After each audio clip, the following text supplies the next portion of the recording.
2025 March 29వ తేదీ శనిగ్రహ మార్పు జరుగుతున్నది. అంటే 2025 మార్చ్ 29వ తేదీ వరకు కూడా శనిగ్రహ కుంభరాశిలో సంచారం చేస్తూ మార్చ్ 29వ తేదీ తర్వాత అంటే 30వ తేదీ శని భగవానుడు కుంభరాశి నుంచి మీనరాశికి వెళ్ళి సంచారం చేయబోతున్నారు. ఏదైతే ఈ మీనరాశుల సంచారం 2025 మార్చి మాసం నుంచి 2027 జూన్ వరకు కూడా మీనరాశిలోనే సంచారం చేస్తున్నారో, ఈ మీనరాశిలో శని సంచారం వల్ల ద్వాదశ రాశుల వాళ్ళకి ఎలాంటి ఫలితాలు వస్తున్నాయో తెలుసుకుందాం. దానికన్నా ముందు ముఖ్యంగా ఒక 2 నిమిషాల పాటు మీకు కొద్దిగా శని గ్రహ గురించి మీకు ఎక్స్ప్లెయిన్ చేస్తున్నాను. సోది అని ఎవరు అనుకోకండి. ఇది ఎందుకు ఇవన్నీ చెప్తున్నాను అంటే, వాస్తవాన్ని మీకు చెప్తే మీరు అర్థం చేసుకుంటారు అనే ఒక ఉద్దేశంతో చెప్పడం జరుగుతున్నది కాబట్టి చెప్తున్నాను. ముఖ్యంగా ఏళ్ళనాటి శని, అర్ధాష్టమ శని. అర్ధాష్టమ శని అంటే చతుర్థ స్థానంలో శని వచ్చినప్పుడు దాన్ని అర్ధాష్టమ శని అంటాము. పంచమ స్థానంలో శని వచ్చినప్పుడు దాన్ని పంచమ స్థానం అంటాం, పంచమ శని అంటాము. తర్వాత అష్టమ స్థానంలోకి శని వచ్చినప్పుడు దాన్ని అష్టమ శని అంటాము. సో ఇలా ఏళ్ళనాటి శని, అర్ధాష్టమ శని, పంచమ శని, అష్టమ శని. సో ఇవన్నీ కూడా మనకి ఇది వస్తుంది అనగానే చాలామందికి ఒక భయము, ఆందోళన ఏర్పడుతూ ఉంటుంది. అంటే ప్రతి మనిషిలో కూడా ఎలాంటి థాట్స్ వస్తున్నాయంటే, ఏ కష్టం వచ్చినా దానికి రీజన్ శనిదేవుడే అన్నట్టుగా భావిస్తున్నారు. అలా కాదండి. ఇక్కడ ముఖ్యంగా మీ స్వజాతకం, మీ జన్మ జాతకంలో శని బలిష్టంగా ఉన్నాడా, శని బలహీనంగా ఉన్నాడా తెలుసుకోండి. శని బలిష్టంగా ఉన్నట్లు కనుకైతే ఆత్మవిశ్వాసం ఎక్కువగా ఉంటుంది, ఉద్యోగంలో ఇబ్బందులు ఉండవు, వ్యాపారంలో ఇబ్బందులు ఉండవు, సంఘంలో మీకంటూ ఒక గుర్తింపు, గౌరవం అనేది ఉంటున్నది. అదే శని బలహీనపడ్డప్పుడు ఆత్మవిశ్వాసం ఉండదు, ఉద్యోగంలో అభివృద్ధి ఉండదు, ఏ చిన్న పని చేసుకుంటూ చాలా కష్టపడుతూ శారీరకంగా కష్టపడాలి. శని బలహీనపడినప్పుడు శారీరకంగా కష్టపడేలా చేస్తాడు. వృత్తి వ్యాపారాలలో ఆటంకాలు ఎదుర్కోవాల్సిన ప్రమేయం ఏర్పడుతూ ఉంటుంది. మోసపోవడము, నష్టపోవడము, ఆరోగ్యం విషయంలో ఇబ్బందులు, ఇవన్నీ కూడా శని బలహీనపడ్డప్పుడు పుట్టినప్పుడు ఉన్న వ్యక్తులకే ఉంటుంది. అలానే మనకి గోచారంలో ఒక్కొక్క గ్రహము ఒక్కొక్క స్థానానికి వచ్చినప్పుడు ఆ స్థానం మీద అష్టకవర్గ బిందువులు ఎన్ని ఇచ్చారో చూసుకోవాలి. చూడండి, ఇప్పుడు వృషభ రాశి వాళ్ళకి లాభస్థానంలో శని వస్తున్నాడు. అంటే శని మనకి వృషభ రాశి వాళ్ళకి చాలా మంచి మార్పులు తీసుకొని వచ్చి ఇస్తాడు, అంటే శుభ ఫలితాలు ఇస్తాడు. బట్ ఆ శుభ ఫలితాలు ఇస్తాడు అని మనం చెప్పుకుంటున్నాము. బట్ కొంతమంది కొద్ది రోజులు అయిన తర్వాత మెసేజ్ చేస్తూ ఉంటారు, మీరు చెప్పినట్టే జరగట్లేదు అని. వై? బికాస్ చూడండి, అష్టకవర్గ బిందువులు ఎన్ని ఇచ్చాడో చూసుకోండి. శని భగవానుడు లాభస్థానంలో వస్తున్నాడు అంటే పూర్తిగా శుభం కాదు. పూర్తిగా శుభ ఫలితాలు ఇవ్వాలి, ఉద్యోగంలో అభివృద్ధి ఇవ్వాలి, వ్యాపారంలో అభివృద్ధి ఇవ్వాలి. శనికి సంబంధించిన బిజినెస్ ఎవరైతే చేస్తున్నారో, కాంట్రాక్టర్స్ కావచ్చు, పొలిటికల్ లీడర్స్ కావచ్చు, స్క్రాప్ బిజినెస్ కావచ్చు, కోల్ బిజినెస్ కావచ్చు, స్టీలు బిజినెస్ కావచ్చు, ఇనుప బిజినెస్ కావచ్చు, ఇలాంటి బిజినెస్ చేస్తున్న వాళ్ళకి చూసుకోండి, అష్టకవర్గ బిందువులు ఎన్ని ఇచ్చారో చూసుకోండి. అష్టకవర్గ బిందువులు ఎక్కువ ఇచ్చి ఉంటే, 4, 5, 6 ఇచ్చి ఉంటే ఫెంటాస్టిక్గా ఉంటుంది. తర్వాత దశాభుక్తి మ్యాచ్ చేసుకోండి. చూడండి, ఇంకొకటి చెప్తున్నాను. శనిగ్రహ పంచమ స్థానానికి వచ్చినప్పుడు ఒకలాగా ఫలితాలు ఉంటాయి, చతుర్థానికి వచ్చినప్పుడు ఒకలాగా ఫలితాలు ఉంటాయి, ఏళ్ళనాటి శని సమయంలో ఒకలాగా ఫలితాలు ఉంటాయి. ఏళ్ళనాటి శని సమయంలో కావచ్చు, అర్ధాష్టమ శని అంటే చతుర్థ స్థానంలో శని వచ్చినప్పుడు దేని మీద ఇన్వెస్ట్ చేయకుండా ఉన్న దాంట్లోనే వెళ్ళాలి. అలా మీరు ఏమైనా ఇన్వెస్ట్మెంట్ చేసినా, లేదా ఉద్యోగంలో మార్పుల కోసం మీరు ప్రయత్నం చేసినా ఒడిదొడుకులు ఫేస్ చేయాల్సి ఉంటుంది. ఇప్పుడు ఏళ్ళనాటి శని జరుగుతుంది అంటే ఉద్యోగ బదిలీలు చేయాలి అని థాట్ మీకు రాకుండా చూసుకోవాలి. ఉద్యోగం మార్పులు చేయకుండా ఉండాలి. దట్టు మీకు ఇక్కడ దశాభుక్తి ఏం జరుగుతుంది అది కూడా మీరు మ్యాచ్ చేసుకోవడానికి ప్రయత్నాలు మ్యాచ్ చేసుకోండి.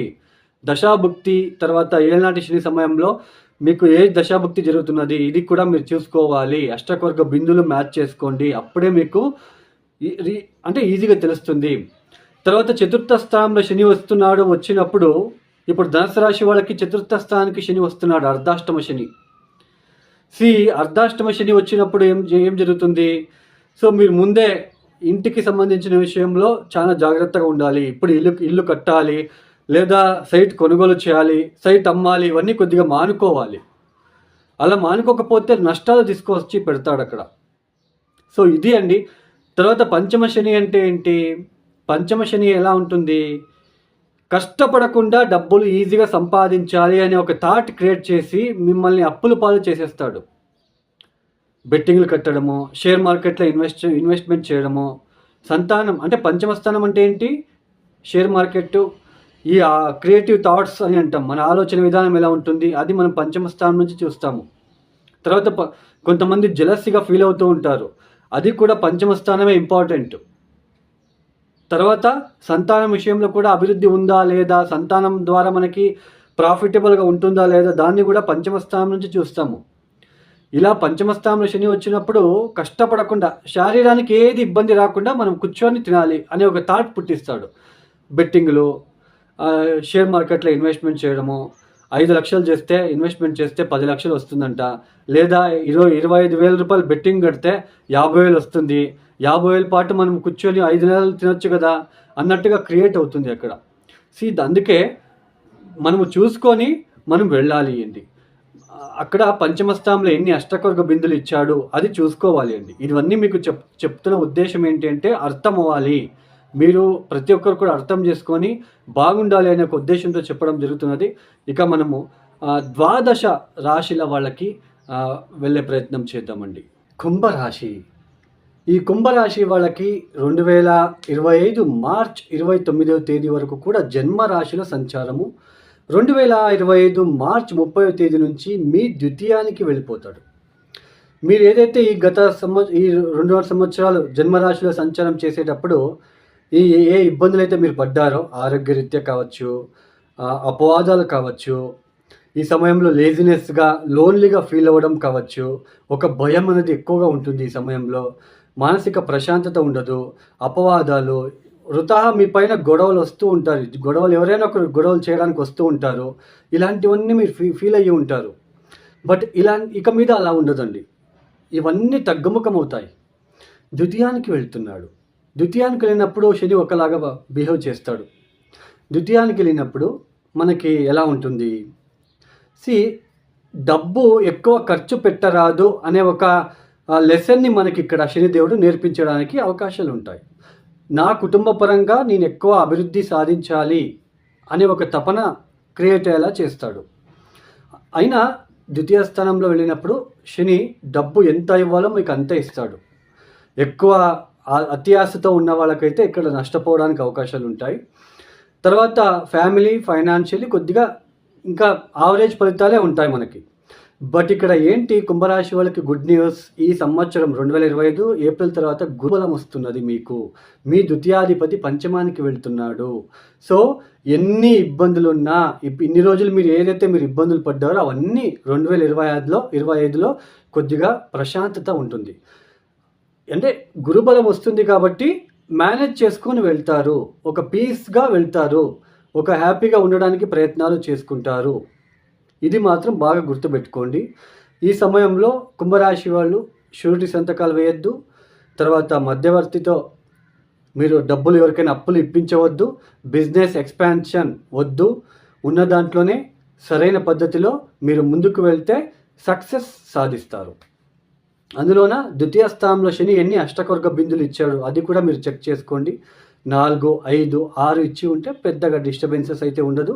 అన్నీ మీకు కలిసి వచ్చే కాలం అని చెప్పుకోవచ్చు. ఒకవేళ 0, 1, 2 బిందులు ఇచ్చి ఉంటే కొద్దిగా ఫ్యామిలీ, ఫైనాన్షియలీ కొద్దిగా డిస్టర్బెన్సెస్, ఒడిదొడుకులు ఉంటాయి.